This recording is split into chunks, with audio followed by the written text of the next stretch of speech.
From the time an American child reaches the 6th grade, they are taught that the key to success in life is to do well in high school so that they can get accepted to the best possible college. The better grades they get in high school, the better college they will have an opportunity to get into. They are taught that if they get into a great college and get their college degree, any type of job they desire in the field of their choice will be there waiting for them. After getting their dream job, they will be able to buy any car and house they desire, start their own family, and live the American dream. Most Americans today have an expectation of future economic success simply by obtaining a college degree. The entire purpose of elementary school is to prepare students for high school, and the entire purpose of high school is to prepare students for college. In fact, the U.S. now has hundreds of private college preparatory high schools that, at a cost of $25,000 per year, are supposed to increase students' chances of getting into a top-tier college. Students are taught to believe that if they don't go to college, they will be on a path to nowhere and will have no chance of ever building a successful career. Government regulations like No Child Left Behind have left grade and high schools in shambles. Instead of teachers having the freedom to think outside the box and use creative techniques to prepare their students for the real world, they are forced to be narrow-minded and teach with worthless information that will never help their students have successful careers. Today, there are no high schools left in America that teach students the knowledge necessary to start their own business, invent their own product, or even how to use the internet and other free resources to become educated about things without attending college. The annual cost to attend the average private four-year college in America today is $27,293, up 29% from 5 years ago during the 2005-2006 school year when the annual tuition cost $21,235. This does not include the cost of textbooks, which have tripled over the past decade. Colleges are now charging $200 for each single textbook that has no resale value because they put out new, slightly revised versions with a new name each year. The textbook publishers are even colluding with college bookstores to make custom textbooks so that students can't save money by buying them online. Colleges are getting kickbacks from publishers in order to destroy the used textbook market, which by itself is proof enough that college administrators are only interested in lining their own pockets and have no interest in helping their students.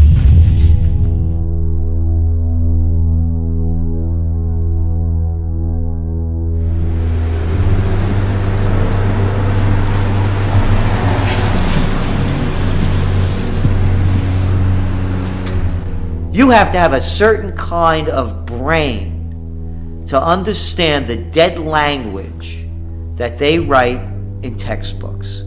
But they brainwash you from a little kid up so that you buy into the system. And you get good grades, and you study hard, and then you become a member of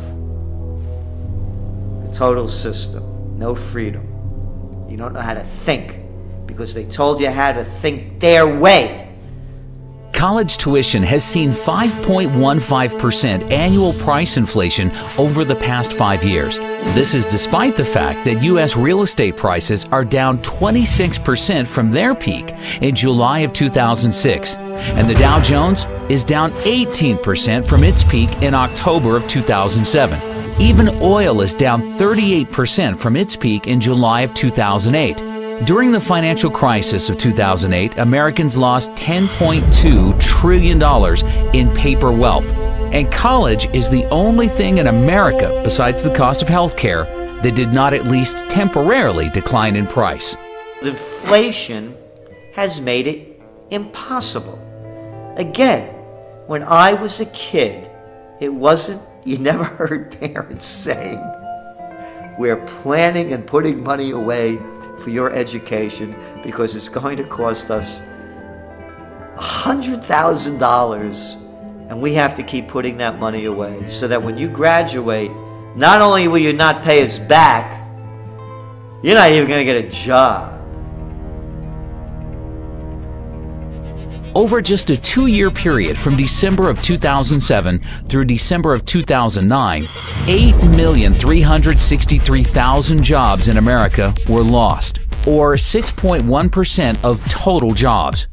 1 year later, in December of 2010, thanks to the Federal Reserve and the U.S. government spending $4.6 trillion on bailouts, stimulus programs, and other government spending, 1.124 million jobs in America, or 0.9% of total jobs, had been recovered. That is over $4 million spent for each job created.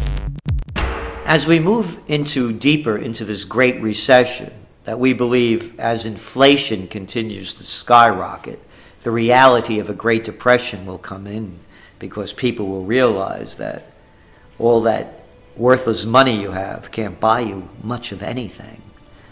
You're going to see more and more people, as they're already doing it, believing that by going to college, that's going to be their passport to the future. It's not what it used to be. A degree, a college degree, a BS, what does that buy you?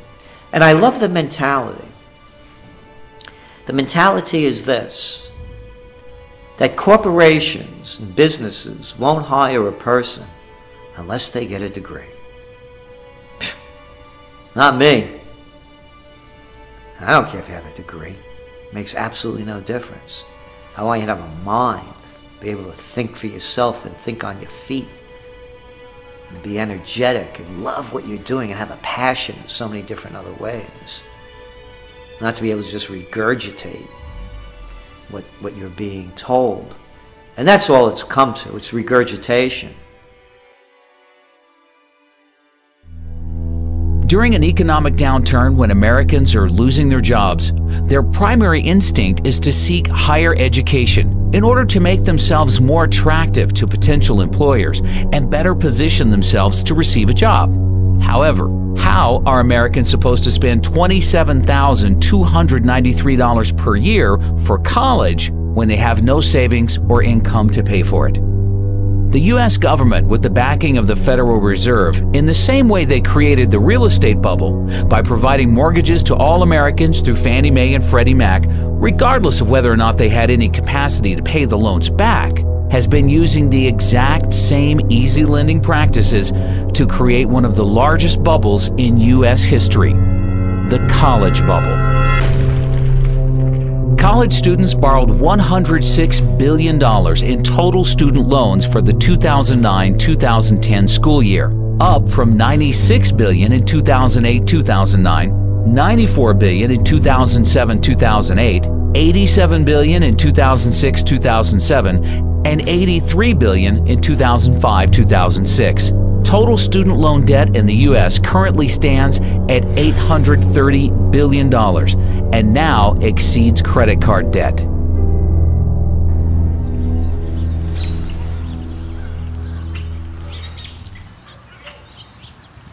I was so pro-education. That's all I wanted in my life was an education.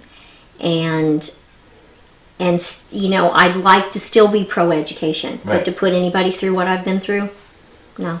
Really, in my case, the education, I think, really ruined my life. Right. So, I mean, I would have been better off if I just would have gone to work at, you know, McDonald's or something, actually. So that is unbelievable. Because this is a debt I can never get over.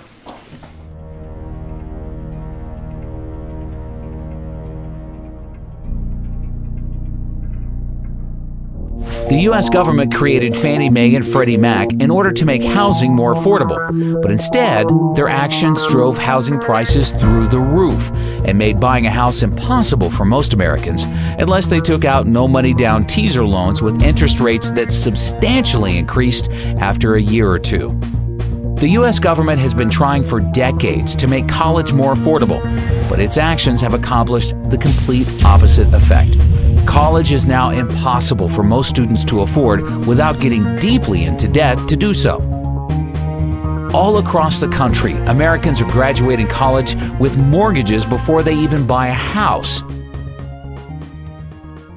When I graduated from my undergraduate degree, I had $300 in student loans that I owed. $300. you can hardly buy 2 cups of coffee and a meal at the student union these days for $300.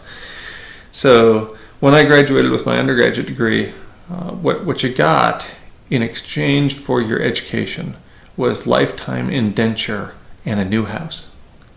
Right? So you got to buy the mortgage. That's what you got.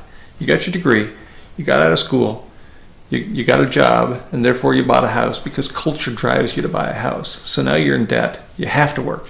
Now you have to be part of the wage slave economy for the next 20 or 30 years until the house is paid off. These days, college is the new house, and you don't even get the house. As soon as you get out of school, you're indentured for life.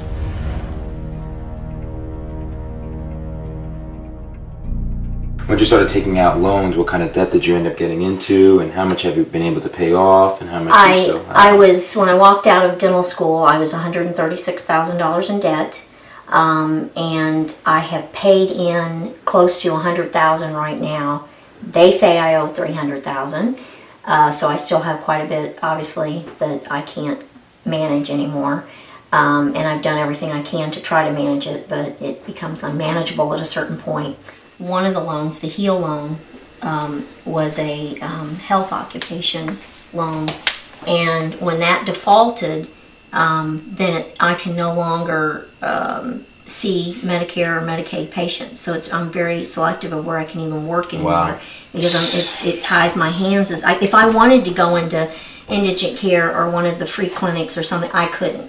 Right. When I was first told this, I was told by my attorney that I would not get Medicare or Medicaid. I said, well, okay, there's not much I can do.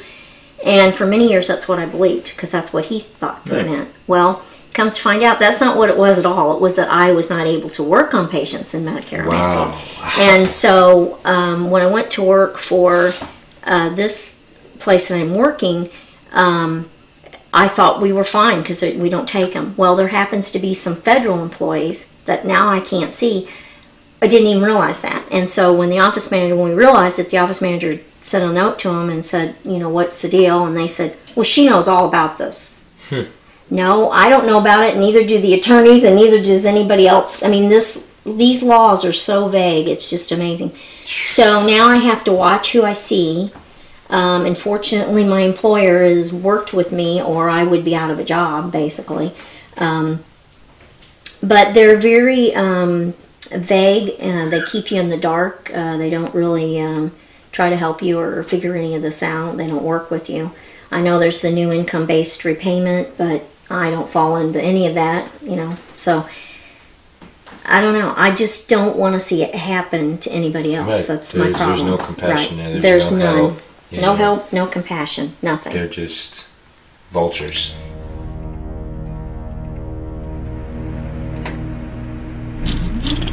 Back in the 1970s, the average college student was able to afford their college tuition without any student loans or help from their parents. They were able to pay for college by working a part-time job year-round or by simply working full-time during the summer when they were off from school. Not only that, but they were also able to afford their own car payments and possibly a small apartment. The U.S. government destroyed this by providing easy student loans to anybody who applied for them without any credit requirements. Over the past decade, any 18-year-old has had the ability to take out large student loans without even being asked if they have a job, what their high school grades were, what they intend to major in, or any other information that would help determine their future ability to pay back the loan. These are, this is a paper, and this is of course a copy, I have the original, of what they gave me the day I graduated from dental school. What amount, income level I would have to make, and how much of that would go to school loans, and what percentage.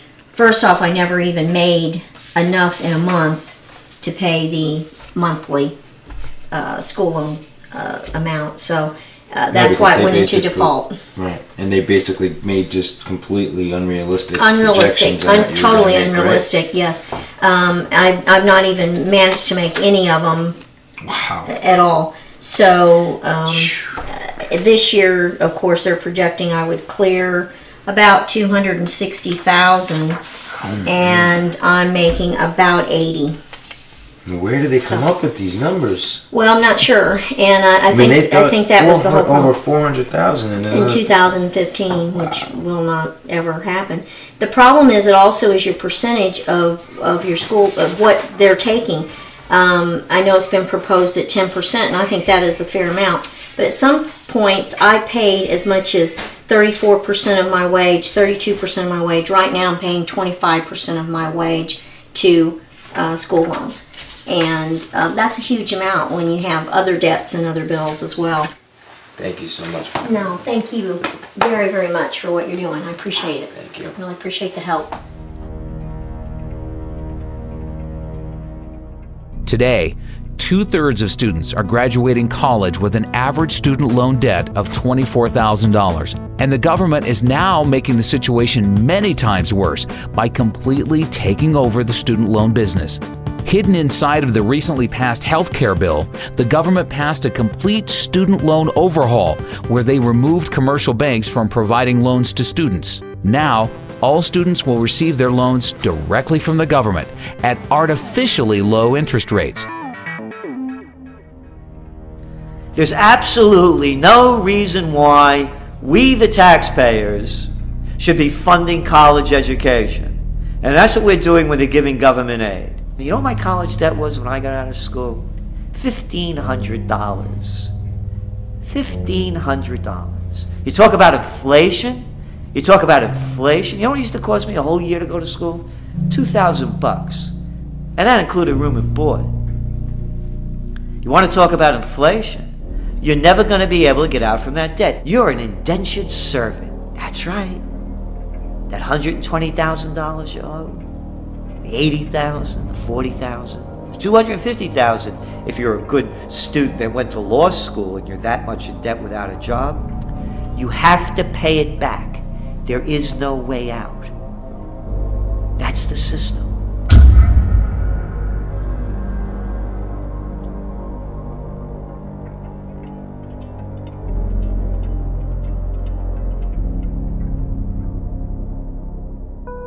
One of the unintended consequences of the Wall Street bailouts of 2008 is that now most American students believe that if they take out loans to attend college but can't find a job to pay them back, they will be bailed out by the government and have the loans forgiven. NIA believes this is indeed what will ultimately happen, and therefore it will be U.S. taxpayers who end up paying for the artificially inflated, sky-high tuitions for all college students who can't or choose not to repay their loans. It won't only be taxpayers who suffer. All holders of U.S. dollars worldwide will ultimately pay for everybody's student loans, as the Federal Reserve is likely to print the money to make up for these bad debts, which will lead to hyperinflation and a worthless U.S. dollar. Many students are outright abusing the system. Although government student loans get sent directly to the college or university to pay for a student's tuition, private student loans that are guaranteed by the government usually get sent directly to the student in the form of a check. NIA has been hearing countless reports of students using this free student loan money to buy food, electronics, clothing, jewelry, even cars. The friend of one NIA member used his student loan money to rent and furnish a fancy apartment in Manhattan and didn't even go to college. Even when the loan comes directly from the government and goes straight to the college, there is often thousands of dollars left over each semester after tuition is paid for. This extra money then gets dispersed directly to the student in the form of a check. There is an epidemic in America of students using their student loan money for non-educational purposes, and absolutely nothing is being done to stop this from happening. This is complete insanity, and all Americans will pay for the madness in the very near future. One NIA member from Kansas City, Missouri, has a wife who was one semester short of obtaining her teacher's degree. Instead of borrowing the $8,000 required for tuition at Northwest Missouri State University, she took out a government student loan for $13,000 and used the extra $5,000 to buy a used car. Unfortunately, shortly before graduating, Kansas City closed several schools and laid off 300 teachers. She is now working at a school cafeteria for $8.50 an hour. Although she was required to make monthly payments of $146 for 10 years, after calling the government student loan office and inquiring about their income-based payment plan, they agreed to reduce her monthly payments to zero. With all the modern technological advances the world has been experiencing in recent years, the cost of a quality college education in America should be getting cheaper. It is now cheaper to purchase a plasma television or laptop computer than years ago because the government doesn't subsidize purchases of these products.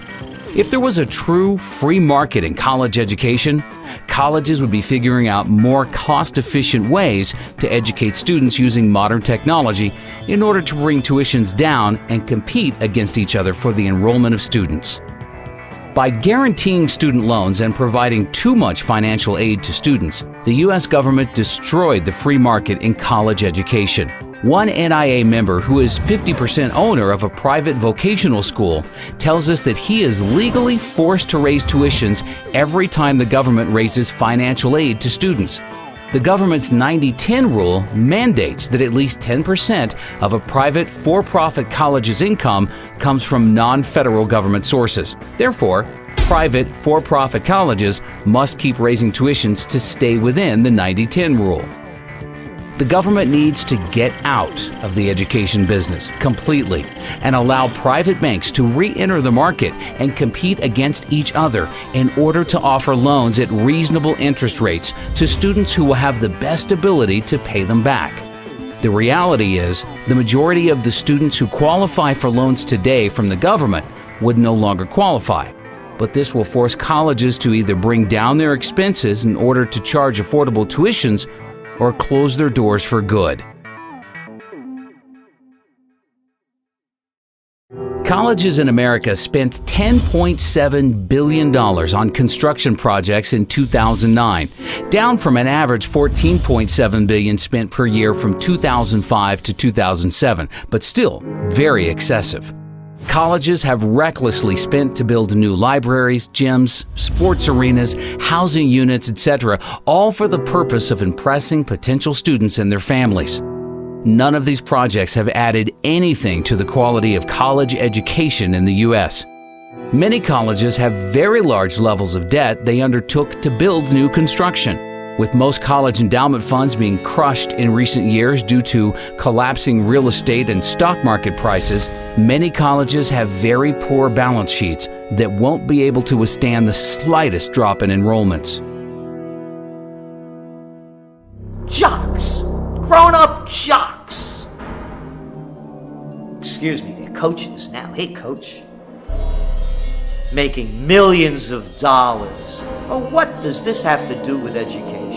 What a waste. What a waste. 2-bit universities fielding baseball teams, football teams, basketball teams. For what? To entertain the kids? Yeah, you can do this if you're a very rich society and you have the money to waste. But not during a Great Recession. And not as the median household income of the country continues to decline. And not as you're sending all of these kids to get degrees in worthlessness, because that's what these university degrees are, a lot of them. It's a waste of money, it's a waste of energy, and it's an affront to anyone who really wants to think seriously about an education, because it has nothing to do with the NCAA. We are sort of seeing the perfect storm. We have seen all this construction in the past few years, and if you're a college president, putting your name on a building is quite nice. But you are not there, you probably have moved on somewhere else while your name is on the building, but now the operation and maintenance costs are now falling due. And that was never part of the original bond issue, so now we have all these facilities coming online. Students, are being stressed financially, parents are being stressed financially, tuition is going up like crazy. Even those schools that are lucky to have endowments, typically they're not having the return they used to have in the old days. So there is just this tremendous culmination of things all coming together that is just going to just stress the system completely. We just saw that there were even riots in UCLA when they saw a 32% increase in tuition. I mean, do you think that we'll start to see a lot more, riots and students getting angry at these tuition prices? I would love to see a little more activism on the part of my students. I think they have been taking this now for such a long time that maybe it's just part of the scenery now, and they're not really worried about it anymore. And I also think a person that's 20 years old, 22 years old, does not realize the implications of not being able to escape student loan debt. When I was in my high school years, at that time, many people were going to college, borrowing the money to go as far as all the way through medical school. And when they graduate from medical school or law school, they would simply just up and declare bankruptcy. But in its wisdom a few years ago, as you probably know, Congress changed those rules in that you can no longer discharge student loan debt through bankruptcy. And now, even if you happen to make it to Social Security and you still owe them money, they're going to come after your Social Security check, if it exists, which I don't think it will. With NIA projecting all U.S. interest rates to rise dramatically over the next few years to multi-decade highs, many colleges will likely be forced to double or triple their average tuition inflation rate to 10 or 15%, just to cover rising interest payments. As the word spreads about this documentary and Americans become educated to the truth, more and more students will wake up to the fact that college education is the largest scam in American history. We are about to reach a point where students say enough is enough and refuse to pay higher tuition prices. There are currently a total of 4,168 public and private 2- and 4-year colleges in the U.S. In the near future, as the U.S. dollar begins to collapse and American families are forced to spend more than 30% of their income on food, we expect to see a sharp contraction in the number of colleges in America. NIA conservatively believes 20% of American colleges will close by the year 2020. Of the colleges that remain open, NIA projects an average decline in enrollments by the end of this decade of between 15 and 30%. In fact, enrollments by American students in each college could decline by as much as 50%, with Chinese students using their soon-to-be strong yuan to become educated in the U.S. and price American students out of the market. NIA also projects for most colleges to reduce their faculty sizes by between 25% and 40%, which will mean larger class sizes and a further decline in the quality of education.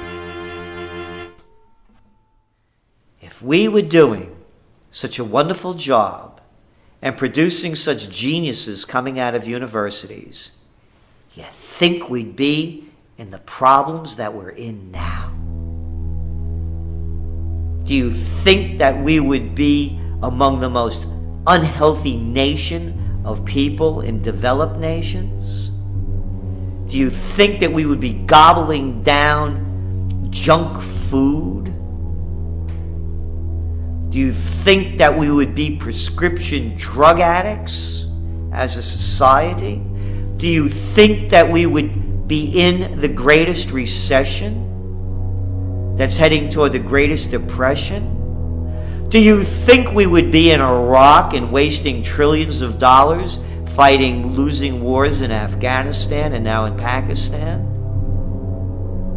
Do you think that we would have presidents and senators and congressmen and legislators of such low mentality that we have now? Do you think that we would have the rampant greed of the white shoe boys on Wall Street if the universities were turning out anything of quality, considering the trillions that are spent and the tens of millions that are educated?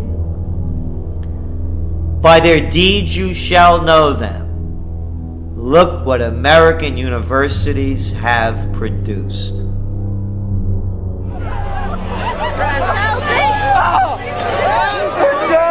The simple truth is, any American high school student who has any savings put away that they are planning to spend on college would be much better off simply investing this money into physical silver. A senior in high school with $30,000 in savings who buys physical silver today will likely have enough money to buy the median U.S. home 4 years from now. while all of their friends will be graduating college with no job or money to buy a house, but will be stuck with hundreds of thousands of dollars in debt and a worthless piece of paper called a college degree. How worthless is education? Let me count the ways. My worthless college degree. Worthless. That's what a college degree is worth. Here's my worthless law degree. Equally as worthless. Here's my worthless license to practice law. Worthless. Here's my worthless computer science degree. Also worthless. That's the value of education.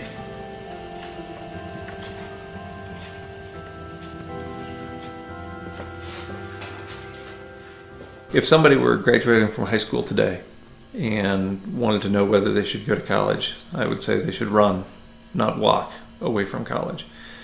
Because the industrial age doesn't have long to go.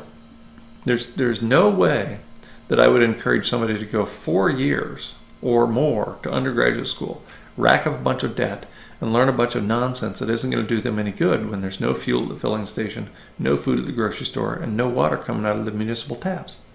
Well, why would you go to college to go into a huge amount of debt to get nothing in return, not even something that might facilitate your survival, much less your ability to thrive? So at this point, at this late era in the industrial economy, I wouldn't encourage anybody to go to college. It hasn't been a very good deal for quite a while, and it certainly is a really bad deal now. I confer upon you the degree for which you have worked so hard, with all the rights, privileges, and responsibilities thereto. Congratulations.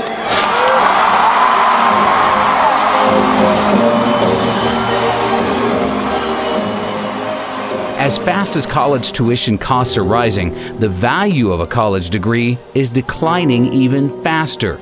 The youth in America today need to be taught to think for themselves and realize that there is no value to having a college degree if everyone else has one. I was in the student union where graduation was about to take place, and they had a series of plaques on the wall. And they listed all the students who had graduated with a 4.0 grade point average. And the first plaque had, all the plaques were basically full of names. But the first plaque had the first 50 or 60 years of the university represented. To fill that plaque with the 20 or so names on it required 50 or 60 years of higher education. Of course, in the most recent 5 years, there were multiple plaques for every year. We're churning out 4.0 students at the rate of a couple hundred a year. That used to mean something. If you're the only person in the first 40 years of the history of the institution to have a 4.0, that's meaningful. Now everybody's a 4-point student. Our standards have fallen so profoundly that anybody with a heartbeat can get a 4-point average. It's just absurd. The U.S. Bureau of Labor Statistics reported in April of last year that as of October 2009, 70.1% of 2009 high school graduates were enrolled in colleges or universities, an all-time high since they began keeping this statistic, and up from 68.6% of 2008 high school graduates enrolling into college. In other words, there is no longer anything special about a college degree in America if 70% of everybody else is also attending college to receive one. NIA is working hard to ensure that it will soon become common knowledge in the U.S. that a college degree gives you no advantage over the rest of the population. When Americans finally learn the truth, the college bubble in America will burst.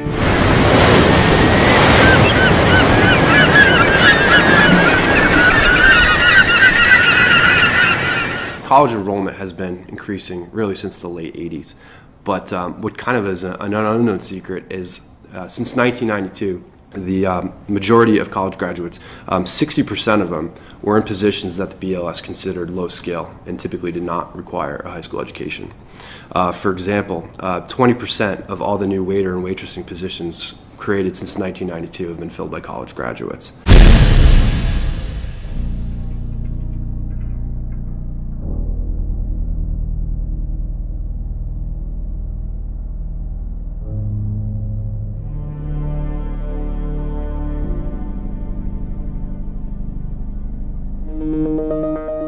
Of the 29.9% of recent high school graduates not in college, 70% of them were able to successfully find jobs without a college degree. These Americans are already building important workforce experience, which NIA considers to be far more valuable than any piece of paper.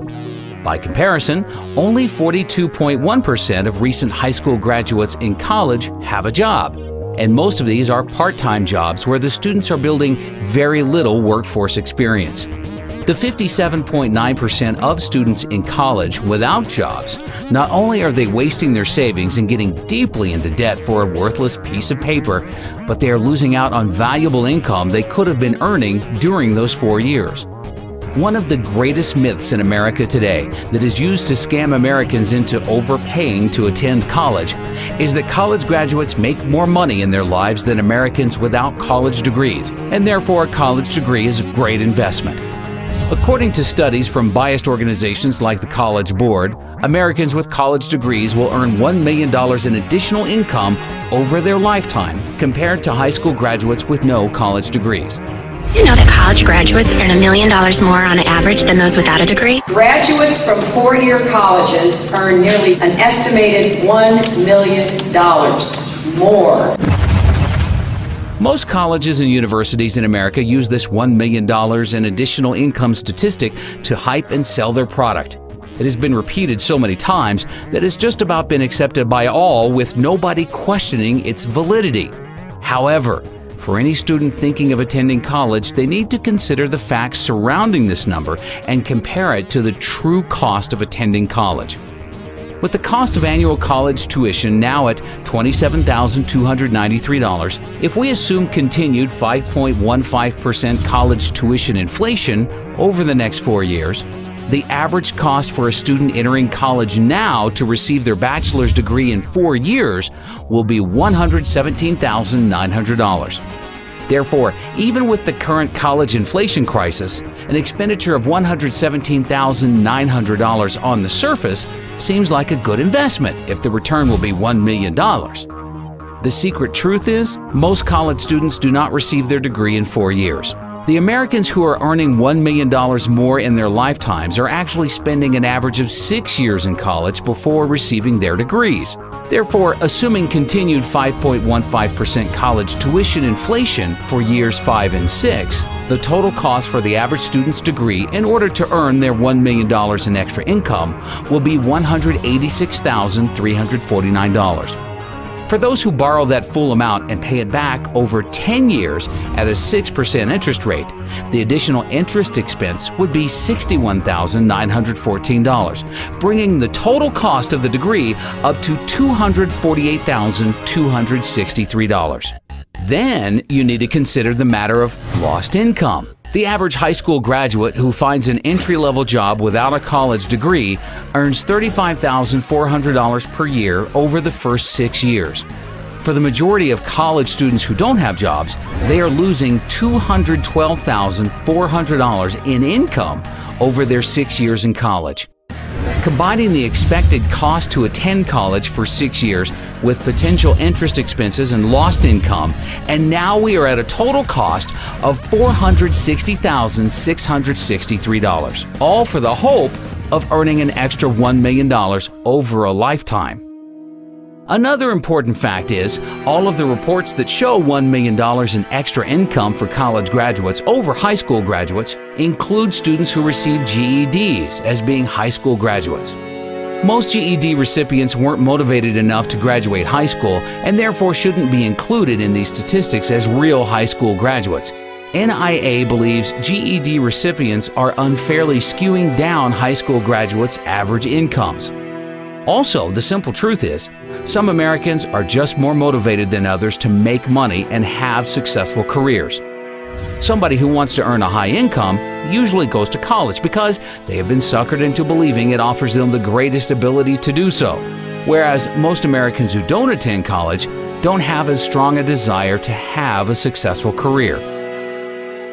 95% of college graduates interviewed by NIA with annual incomes above $200,000 tell us that their college degrees had absolutely nothing to do with their business success. In fact, of these same people surveyed, 90% of them said that they probably would have become successful at a much earlier age and be making even more money today if they didn't waste so many years of their life attending college. The phony $1 million in additional income study that was conceived by the education industry in order to deceive Americans into overpaying to attend college is just one of many false, misleading studies that they have created in an effort to create an illusion that college is a good investment, no matter how high tuition prices rise.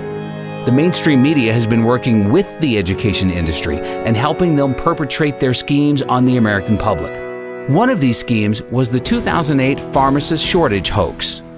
3 years ago, there were 15 new pharmacist schools getting ready to open in the U.S. In order to create artificial demand for enrollments to all of these new schools, the industry decided to create an illusion that there was a huge shortage of pharmacists in the country that will continue for the rest of the decade, with 150,000 new pharmacist jobs needed by 2020. One place where the U.S. economy has too many jobs and not enough applicants is in pharmacies. Because there's a shortage of pharmacists, many are overworked from putting in long hours. With pharmacies open 24 hours a day and a huge population of aging baby boomers consuming larger amounts of prescription drugs, it adds up to an industry that cannot find enough pharmacists to go around. From the student standpoint, and our students know that when they graduate, they have a job. I mean, in fact, they have a job even before they have graduated. It's not that they can practice as a pharmacist, but they know they have been offered already a job. So that's one of the positive side. On the negative side is the pressure that's put on the schools to really come up with the number of pharmacists that are needed in the future. By some estimates, the U.S. would need more than 150,000 new pharmacists by 2020 to match supply with industry demand. Experts say the pharmacist shortage will continue for at least a decade or more. In the meantime, at least 15 new pharmacy schools are expected to open their doors by 2010, even as existing schools expand in size. NIA has been hearing dozens of reports from its members with family members who have graduated pharmacy schools 6 months to a year ago and have sent in their resumes to hundreds of different pharmacies in the New York metropolitan area and have yet to even receive one job offer. Even experienced pharmacists are having major difficulties finding pharmacist jobs. The husband of one NIA member retired 5 years ago as a pharmacist in New Jersey, but has now decided to re-enter the workforce so that their family can accumulate enough gold and silver to survive hyperinflation. Unfortunately, he was forced to leave his family and move to a rural part of Alabama in order to receive a pharmacist job paying only $18 per hour. Law schools have also been deceiving the public with false and misleading statistics. During the past decade, an unprecedented number of Americans went to school to become lawyers because they thought if they became a lawyer, they would immediately become rich. Some law schools are advertising that 90% of graduates are employed within 1 year of graduating. The unfortunate reality is, law schools are deceiving their students with these statistics because most of their graduates who are employed within a year of graduating are not employed at law firms. They can be employed at Walmart or McDonald's, but the law schools will still consider them to be part of their 90% employed within a year. A lot of schools right now will tout a job placement rate after graduation, or what percentage of their graduates are employed X amount of months after graduating a degree. And what you're seeing sometimes is manipulation and outright just fraud in how they calculate this. One major law school was recently admitted to hiring a bunch of unemployed illegal graduates to work in their admissions group at the same time their placement rate survey was being conducted. So yes, were they employed at the time? Yes, but it wasn't an illegal profession. Law schools are handing out 43,000 law degrees each year, yet 15,000 attorney and legal staff jobs have disappeared since 2008. Many people wonder why 60% of the U.S. Senate and 37% of the U.S. House of Representatives are lawyers. Well, the reason is they go to Washington in order to pass as many new, harmful, and destructive laws and regulations as possible in order to provide enough work for all of their lawyer friends.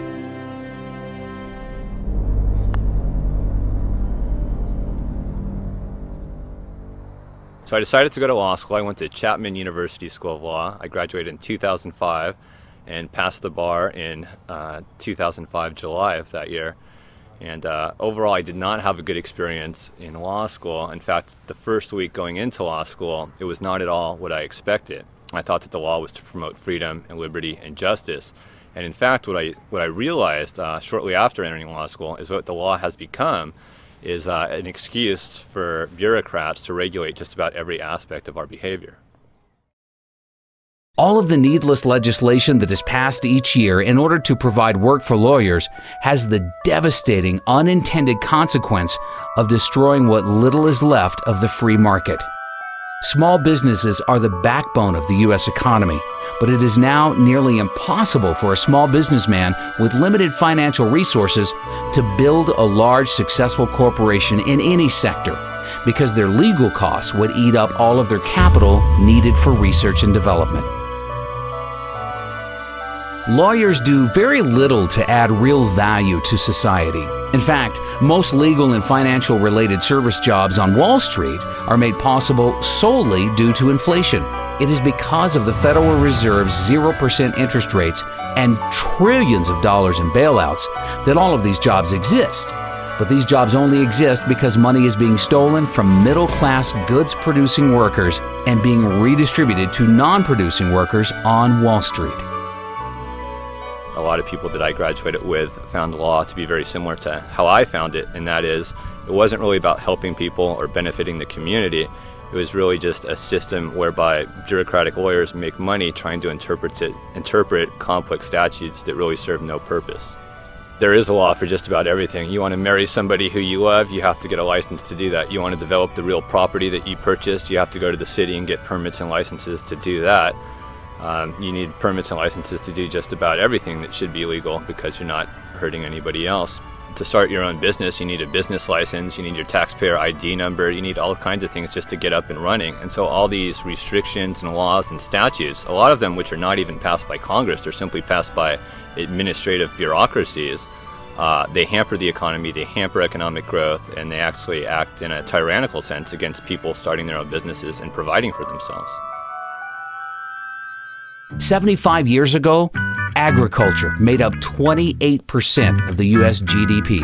Today, the service sector makes up 76.9% of GDP, and agriculture makes up only 1.2%. The only way for a country to produce real wealth is by farmers growing food, miners mining for gold, silver, and other precious metals, drillers drilling for oil, natural gas, and other commodities, and manufacturers manufacturing real goods that can be exported to the rest of the world. Goldman Sachs has never created one dime of wealth for our country. Yet most politicians in Washington have been brainwashed into believing Wall Street jobs are necessary for the U.S. to have a strong, viable economy. Likewise, nearly all Americans who have gone to school during the past decade have gone to school for degrees in legal, financial, or other service sector jobs. Almost no Americans have gone to college to become farmers, gold miners, or oil drillers.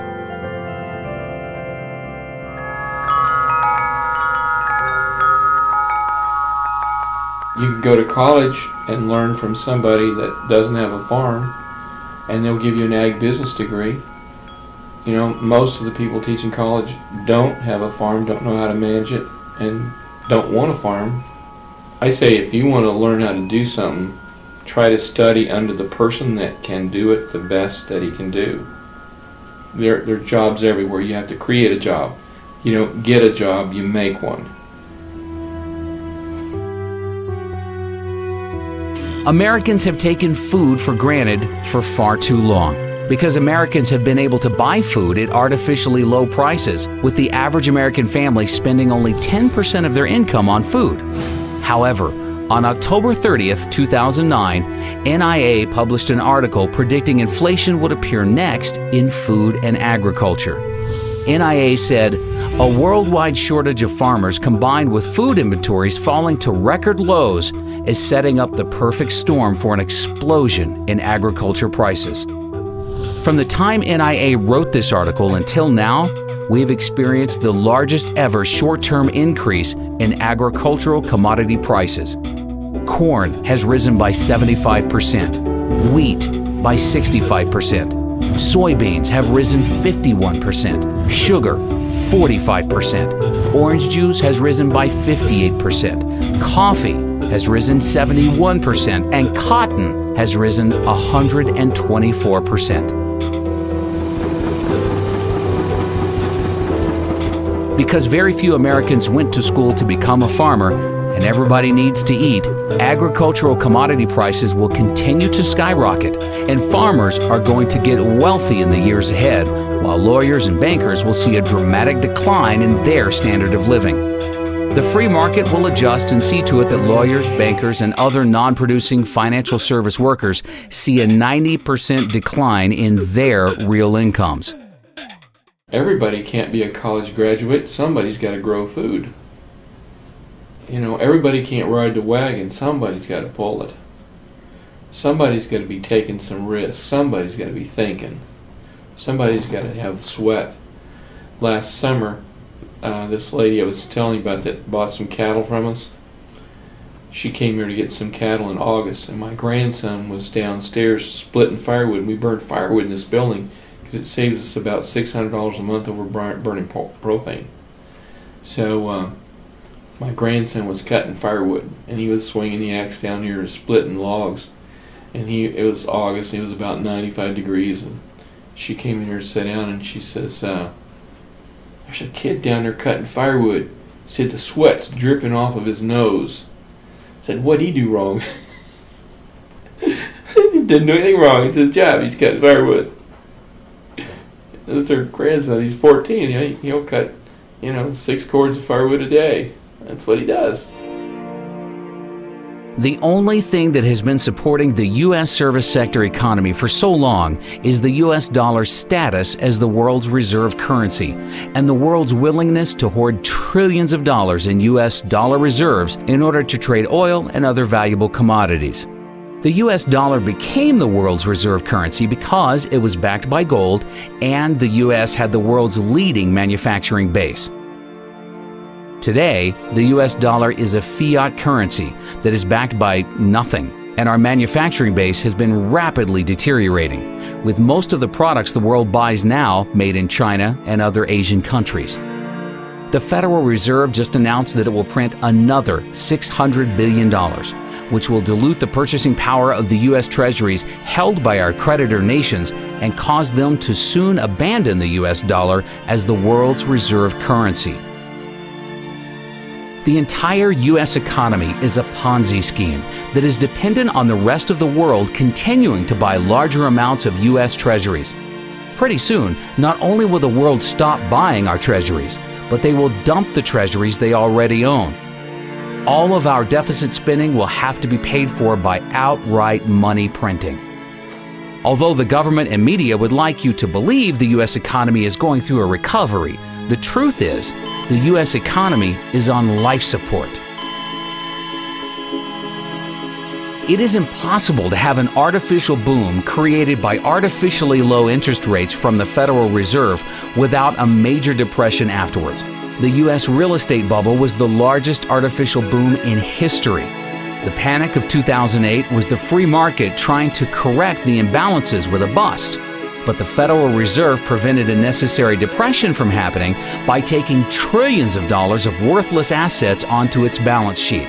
None of the imbalances have been fixed, and the real depression is still to come.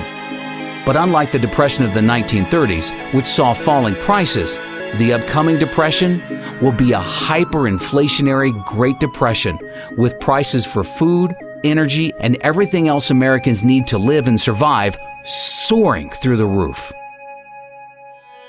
All young Americans today should be entering the workforce as soon as possible in order to generate enough income so they can accumulate physical gold and silver. When the US dollar collapses, only those with gold and silver will be able to buy food and other goods needed to live and survive. Those with the most gold and silver will have the best chance of surviving the upcoming collapse of the US dollar. Our country needs to wake up to the reality that the world is changing and Americans will need to undertake new methods of survival. The American mindset has become so obsessed with the belief that college is the key to success that by the time most people wake up to the truth, it'll be too late. One NIA member recently took his son to the doctor, and the doctor asked his son if he was going to attend college. After his son said he doesn't know what he wants to do, the doctor went on for 10 minutes praising the virtues of a college education. Our member then explained to the doctor the realities of our new world and how college is a scam and no longer worth attending. The doctor didn't know what to say except, well, over time, college graduates make more. NIA believes that the future of education is over the internet. Americans today can purchase just about any type of product they want over the internet for substantially less than they can find it in a retail store, because online retailers have substantially less overhead costs. Walmart's biggest competitive threat today is not Target, but is actually Amazon.com, which now has a $79 billion market cap and is fast catching up to Walmart's $204 billion market cap. The largest and most profitable college of the future will be an online college that attracts all of the most successful professors from around the world and allows them to teach an unlimited number of students over the internet. Students will have the opportunity to be taught by the very best in any field of their choice from the comfort of their own home. They will receive a much higher quality education for only a small fraction of the cost of attending a traditional college. By the end of this decade, NIA expects online colleges to gain at least a 25% market share of the total higher education industry. Well, you actually also teach online courses as well. I mean, do you think that that's the future, online learning? I think the future actually is online learning. If the grid can stay up, which I hope it does, I think most people have an interest in seeing that happen. So I think a lot of things could fall apart before the grid and the internet does. So I think that's the way. I always ask my students, does it really make a whole lot of sense for all 20 of us to drive here every Tuesday and Thursday to get together to talk about digital media stuff, when we really could do this with a little bit of re-engineering and actually have, instead of all of us coming together, if I came to you wherever you were? I think that's a model of the future. If you figure out each student probably spends 2 gallons of gas a day to come to class, times 20 students, times 15 weeks, add up how much gas that is and how much that costs.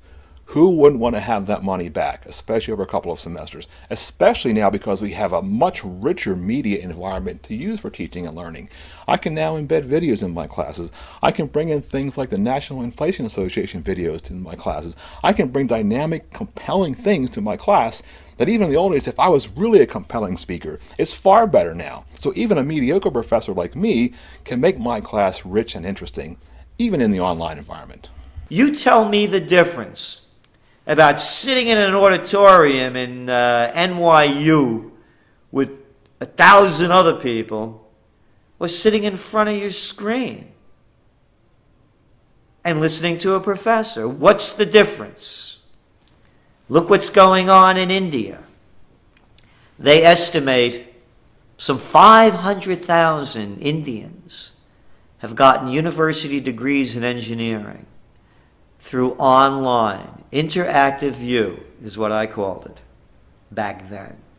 And how many did we turn out in the USA in the same period? About 150,000.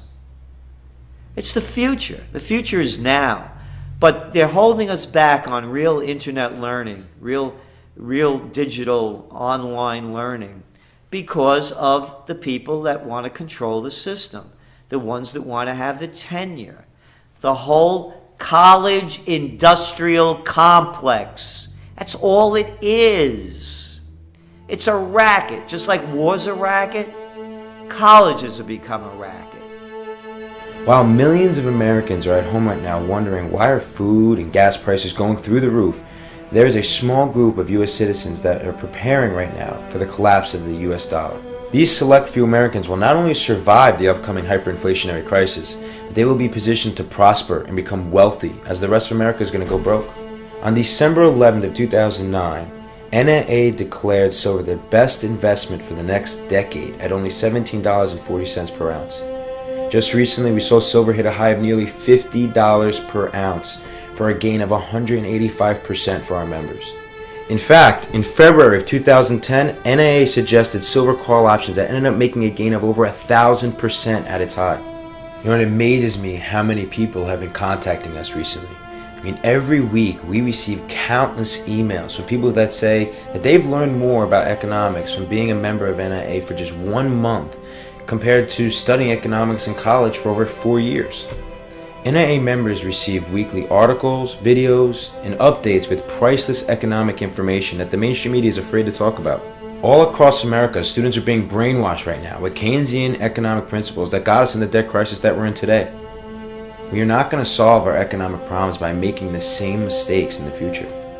After the financial crisis in 2008, the U.S. should have went through a much-needed recession, where we saw the free market rebalance our economy from the ground floor. That way we would have built on a solid foundation, saw a real recovery with real economic growth in the future. A record 44.2 million Americans, or 14% of our population, are on food stamps right now to put food on the table. I mean, with the government about to go bust, these entitlement programs are a thing of the past. You know, 2/3 of Americans are getting ready to retire and actually believe that Social Security is going to be able to support 50% of their income. I mean, let's face it, retirement in America is also going to be ancient history. Even Americans that have millions of dollars in the bank will soon go broke. The new wealthiest class of Americans are going to be the ones that become educated and start learning about the truth about our U.S. economy. Start thinking for yourself. Sign up and become a member of NIA for absolutely free at inflation.us.